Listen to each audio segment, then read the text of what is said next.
భాగంగా ఆఖరి ఘట్టంగా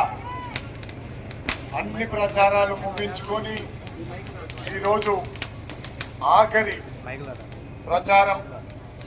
10, 11, 12 వార్డుల ప్రచారంలో భాగంగా ఇక్కడికి రావడం, ఈ వేదిక మీద ఈ ప్రచారంలో భాగంగా వేదిక పంచుకున్నటువంటి పెద్దలు లింగారెడ్డి గారికి, గొడవర్తి రాజాప్రసాద్ గారికి, తుమ్మలపల్లి శేఖర్ రెడ్డి గారికి, అప్పిడి కృష్ణారెడ్డి గారికి, గలసాని చంద్రశేఖర్ గారికి,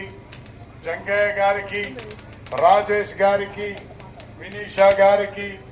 సుమన్ గారికి, అదేవిధంగా మానస గారికి, వీరందరికీ కూడా నా నమస్కారాలు తెలియజేస్తూ, అందరికంటే ముఖ్యంగా ఇక్కడికి ఈ సభకి విచ్చేసినటువంటి నా సోదర సోదరీమణులకి, నా ప్రియమైన కాంగ్రెస్ పార్టీ కార్యకర్త